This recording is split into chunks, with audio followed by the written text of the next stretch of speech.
klokka 11. Vi rigger opp nå hvis dere fikser rommesten-kostyme. Og så tar jeg og Joakim setter opp laken ute. Og så fikser jeg litt med Selma. Hello, this is the behind-the-scenes video of the short little film A Silhouette Story. The project of making this film started when a friend of mine told about a film competition where the Norwegian famous director Harald Zwart, who has directed the new Karate Kid film, was the jury. I also found out that the winner of the first prize would get a trip to Hollywood with Harald Zwart, and to be with him on set when shooting his next big feature film. The competition was held at an event in Norway called The Gathering, where thousands of people meet every year to play PC games and have fun together.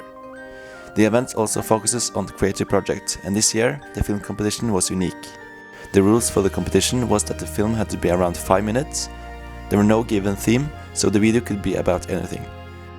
It's hard to just come up with a plot when it's few restrictions, but by having a brainstorm, you can easily get a lot of ideas which can help you to shape a story. We came up with different ideas, but I found out that it would be real nice to try to make film with silhouettes, since it's quite fascinating and I thought it would fit a 5-minute long film. I used a couple of days to write the screenplay, and since I've been using After Effects for a while, I knew I could manage to do a lot of effects for the film.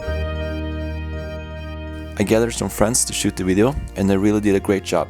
I chose to shoot the whole video in front of a white wall, so I then could easily remove the white wall in post-production and add a new background. Since the film was shot this way, the actors and objects had to be as stark as possible to not get blended into the white background.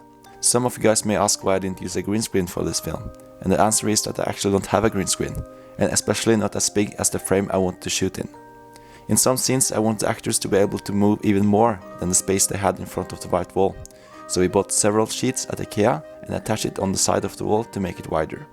The alien costume was mainly made by thin dark clothes, foam rubber, chicken wire, black tape and a helmet. It looks quite ridiculous in real life, but since you only see the shape of the figure in silhouette, that's what matters.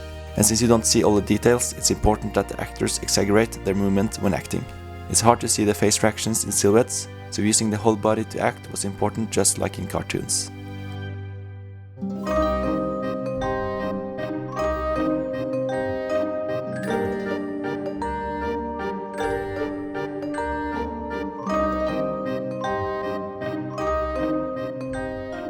In post-production, I first edited the whole film in Final Cut Pro without any effects, so the music composer could make the music while I did the effects. I wanted this film to give an atmospheric and mystical feeling to the audience, and therefore the music would play a major role. I contacted my friend Torkil Hansen, who is a really good film composer, and he made a fantastic score. In After Effects, I imported all the scenes that I have edited and removed the background by using the key light effect and by choosing the color of the white background. I then added a red layer, so it was easier to see what was transparent and not. And then adjusted the effect until I was satisfied.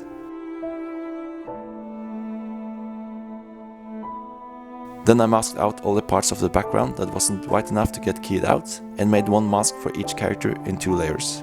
I wanted the creature to be a bit bigger than the girl, so I simply scaled him up a bit. When the objects were moving, I had to move the mask too. I added some new points to the mask and moved it with the character. If some of the background still wasn't transparent, I could either mask it out or adjust the key light effect a bit more. While I was doing these effects, 3 friends of mine did a graphical job of painting the background, drawing the trees, grass, house and UFO. We thought it would be nice to combine real and sharp characters in silhouette with a painted background, and Long did a really great job making them. Then I added the ground that my friend Nicolai and Marius had drawn, and the trees. I also wanted to add more life to the landscape, and not only use static pictures, so I filmed a dark tree with the sky as the background. As you can see, I really tried to make it move, but it was hard. I did the same key light effect with this tree, and removed the background.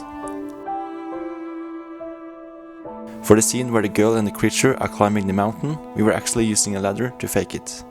Who needs boxes and stands when you got strong friends?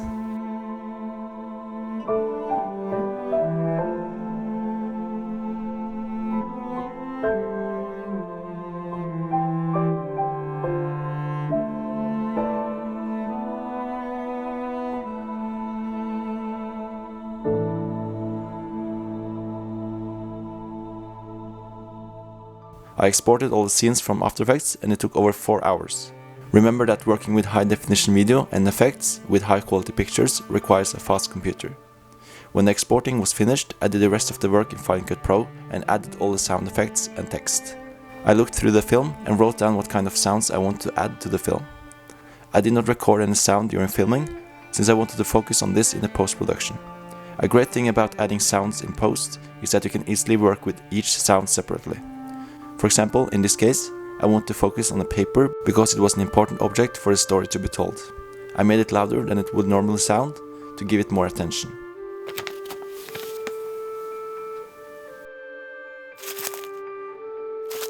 I also wanted to focus on the steps of the girl and especially her father. The reason for this is that I wanted to strengthen the main message of the film, the importance of making contact. Taking steps can be a metaphor of heading towards a goal or simply just making contact with someone or something. I also wanted to make the film quite mystical and atmospheric, so I also focused a lot on the ambient sounds. If you have seen the film, you know that there are quite few dialogues.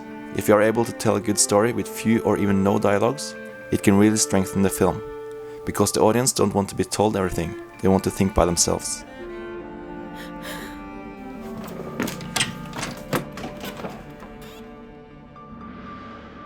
Yeah, so what actually happened is that at 2:30 AM on Sunday, I was at a gathering and were really nervous about the announcement of the winner for the competition.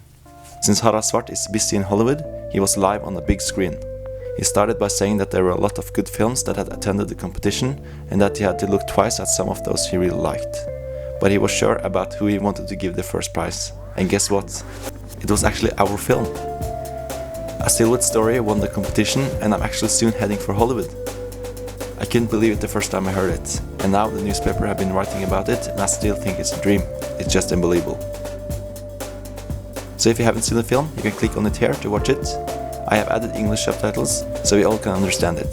And if you want to subscribe and check out all my other videos, you can go to my channel. So yeah, I hope you have a nice day and I'll see you soon. Oh, and by the way, also check out my friend's Eskild's page. He got a lot of cool videos.